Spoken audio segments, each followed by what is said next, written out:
একটা আগে কথা বলে রাখি, এই ঘটনাটা শোনার পর আপনি আজ রাতে আয়নায় নিজের চোখের দিকে তাকাতে পারবেন না, কারণ এই গল্পটা এমন একটা ঘরে যেখানে একটাও আয়না ছিল না। আমি তখন কলেজে পড়ি। টিউশন পড়িয়ে যা রোজগার হতো তাতে হোস্টেলে থাকা সম্ভব ছিল না। তাই শহরের একটা পুরনো পাড়ায় একটা ভাড়া ঘর খুঁজছিলাম। একদিন এক দালাল আমাকে নিয়ে গেল একটা দুতলা বাড়িতে। বাড়িটা অস্বাভাবিকভাবে চুপচাপ, না কুকুরের ডাক, না বাচ্চাদের আওয়াজ, না রেডিওর, শুধু একটা অদ্ভুত নিস্তব্ধতা। বাড়ির মালিক ছিলেন এক বুড়ো মানুষ, চোখে চোখ রেখে কথা বলতেন না। ঘরটা দেখাতে গিয়ে তিনি বললেন, ঘরটা খুবই ভালো, কিন্তু একটা নিয়ম মানতে হবে। আমি জিজ্ঞাসা করলাম, কি রকম নিয়ম? তিনি ধীরে বললেন, এই ঘরে কোনো আয়না আনবেন না। আমি হেসে বললাম, এই যুগে আবার এমন নিয়ম?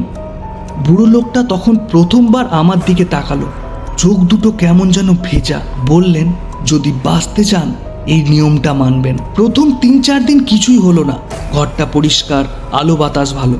কিন্তু একটা জিনিস ধীরে ধীরে অস্বস্তি দিতে লাগলো। ঘরের ভেতরে দাঁড়ালে মনে হতো কেউ আমাকে দেখছে, কিন্তু পেছনে তাকালে কেউ নেই। 1 সপ্তাহ পরে আমার এক বন্ধু এসেছিল। সে বলল, দোস্ত, তোর ঘরে আয়না নেই কেন? আমি পুরো ঘটনাটা বললাম। সে হেসে বলল, এইসব গাঁজাখুরি কথা, একটা আয়না লাগা দরকার আছে। সত্যি কথা বলতে আমি বাধা দিইনি। সেদিনই একটা ছোট আয়না এনে বাথরুমের দরজার পাশে লাগানো হলো। সেই রাতেই 2টোর দিকে হঠাৎ আমার ঘুম ভেঙে গেল, কারণ মনে হচ্ছিল কেউ ফিসফিস করে আমার নাম ডাকছে। আমি উঠে বসলাম, আর ঠিক তখনই আমার চোখ পড়ল সেই আয়নায়। আয়নায় আমি নিজেকে দেখছিলাম, কিন্তু আমার প্রতিচ্ছবি আমার সাথে নড়ছিল না। আমি চোখ পিটপিট করলাম। প্রতিচ্ছবিটা তখন আস্তে করে হাসলো। আমি না, আমার প্রতিচ্ছবিটাই কিন্তু হাসলো।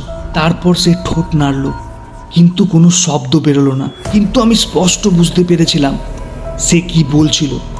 এতদিন আমাকে আটকে রেখেছিল, এখন পালানোর রাস্তা পেয়েছি। শরীরের অদ্ভুত অনুভূতি। হঠাৎ আমার বুক ভারী হয়ে এলো, শ্বাস নিতে কষ্ট হচ্ছিল। মনে হচ্ছিল আমার শরীরের ভেতর থেকে কিছু একটা বেরিয়ে যেতে চাইছে, আর আয়নার ভেতরের মানুষটা আস্তে আস্তে আমার মতো হয়ে উঠেছে। আমি কোনো মতে দরজা খুলে বাড়ির বাইরে দৌড়ে বেরিয়ে এলাম। পিছনে তাকিয়ে দেখলাম বাড়িওয়ালা বুড়ো লোকটা দাঁড়িয়ে রয়েছে। তিনি শুধু একটাই কথা বললেন, আমি তো বলেছিলাম ওরা আয়না দিয়েই বেরোয়। পরের দিন আমি ঘর ছেড়ে চলে যাই, কিন্তু আজও একটা জিনিস আমাকে তাড়া করে।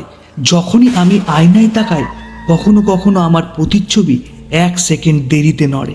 আমি জানি না ও এখনো ওখানেই আছে, নাকি কোনো একদিন পুরোপুরি আয়নার ভেতর থেকে বেরিয়ে আসবে। নিশির গল্পের অধ্যায়গুলি যদি আপনাদের মনেও জায়গা করে নিতে পেরেছে, তাহলে এখনই সাবস্ক্রাইব করে নিন পরবর্তী গল্পটা শুনতে।